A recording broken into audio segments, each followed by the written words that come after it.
I have picked 10 mistakes that poultry farmers make. And these are the 10 mistakes. I've chosen 10 to narrow down on the 10 because these are the do's that make farms collapse. And these are the things that if you pay attention to them, you are in business. Number 1, biosecurity. Look here.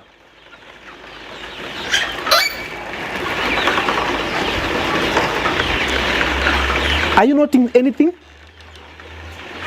This is a full door, but it's opening 3/4 way. Why am I doing that? This is because I want,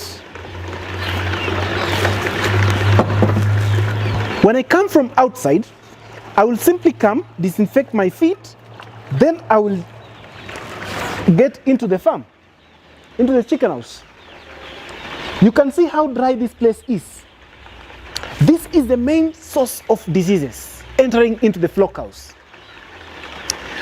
The reason why I've cut this door into 2 halves is because of biosecurity, in a way that when I'm accessing the flock house, the birds cannot get out. This one is flashing with this wall, so the birds remain inside. That is 1. Number 2, as a farmer, leave alone this nonsense of making everything cheap. You will make things cheap till when? You get someone, he's saying because AIM Agriculture said you must have a foot bath, he takes a basin, plastic basin, then he puts in some water, some magadi, or just some funny concoction, puts a mattress, then he puts at the door. Even him himself does not step inside that particular, whatever, in quotes, I can refer to as a foot bath. Build a foot bath. The material you use to build your wall, use it to build a foot bath. Or the material you use to build the floor, use it to build your foot bath. And your foot bath has to be aligned with the waterproof cement. But when you put the disinfectant in it or the water in it, it does not seep below the structure or into the soil, making this area around the door dampy. You see now, when I open this door here, you can see how dry. You can see how dry this bedding here is. There is no caking. So this is my foot bath. When I'm coming from here, there is no way I will escape to step inside the foot bath. So I built my foot bath in a way that coming from this direction, I can't get into the house without accessing the foot bath. It's not comfortable to go directly into the house without accessing the foot bath. So you build your foot bath standard, make your door half, always have the disinfectant in the foot bath, mixed to the right ratio, have your door halfway so that when you're accessing the farm comfortably, you don't then have to get the birds getting out.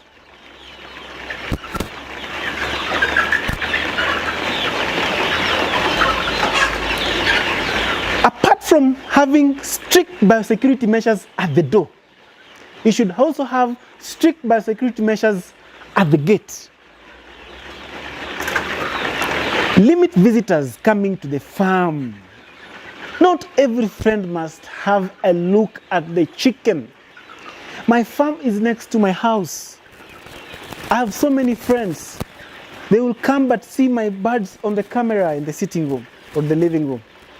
Or they'll come and I'll show them, that is the chicken house. What do you gain by showing everybody your birds physically? You'll feel good. You've shown the friends, the flockhouse, but they're coming from a market, trying to choose which bird is good for this bash. You know, this jogo, this one will be good for this party. Choosing a few birds, not knowing where they've come from. Cotton and hair are the best carriers of viruses. They come with it to the farm. Then your birds are contacted. So, mistake Number one is biosecurity. Once you get amiss with biosecurity, you are out of the business. I talked about the cost. I talked about how to start a layer farm, and I was speaking about the biggest risk being diseases, and I talked about vaccinating the diseases. But this is also another means that we can use then to do what? To prevent the diseases. The other things are common things I've talked of in videos often and often. The ratio of feeders to the birds. Look at this feeder. Look at the backline of that bird with this feeder. Look below the feeder. Look below the feeder. The feeder has got completely no feed. But when you look around it here, there is no feed spillage at all. That means I'm saving on the feed. As much as I'm saving on the feed, I'm also avoiding something called coccidiosis, because when the feed is spilled on the floor, after feeding the feed on the feeder, the birds will follow what is spilled on the floor. Next to it is a drinker. Look below my drinker. You can see how fine my bedding is.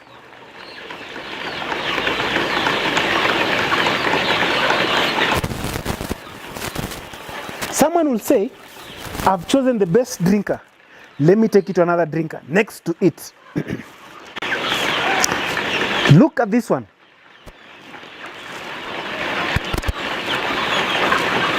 You even feel good removing the bedding below it. Look at this bedding.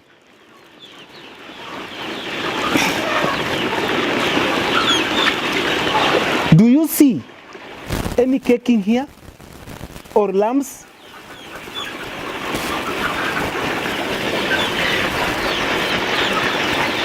A farmer is very much interested in producing a very high amount of eggs per unit area, which is not going to be possible because scientifically we pay attention to the stocking densities, which remain constant. So as a farmer, pay attention to the stocking density.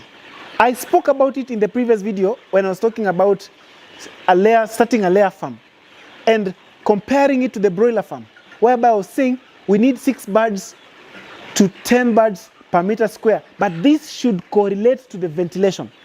So if you have inadequate housing, it simply means that the birds are going to have respiration disorders due to poor ventilation. So that simply means that ventilation becomes a very key aspect. If you look here, this is our side of the wall. It's almost, actually, I can say it's just almost empty. This is almost 9 feet from the wall plate to this level, and this is 6 feet. We have had to have this increased ventilation more than 6 feet, actually we've added an extra 3 feet because of our stocking density. If you look at our stocking density, we are doing 8 to 9 birds per meter square. So as much as we are increasing our stocking density, then it should correlate with the ventilation. When you have inadequate housing, you are likely to be faced with challenges of aggression. When birds are so aggressive, when it comes to layers, anything small will scare them, anything small will raise the adrenaline, and that simply means you are inducing stress in these birds. That means that there are no eggs. So ventilation then becomes very important. When the birds are so aggressive, especially layers. Remember we talked about layers producing eggs, and we talked about the proportionality in age increase and age decrease to their production. I've talked about that in details in the masterclass. And it simply means that if these birds are scared, or these birds are not very much, like, if you are aggressive, even as a human being, like something scared you before, maybe on the road, always when you get something similar to that, you'll always be on high alert, or you'll be like, oh. So that will in itself induce stress in the birds. And anything bringing stress, production is lowered. Challenge due to inadequate housing, aggression, competition. If you look at these birds here, uniformity is on another level. Our birds are uniform. If you look at their age, their numbers, and you see the spacing, of course they'll grow and cover up these left gaps, but it will be adequate.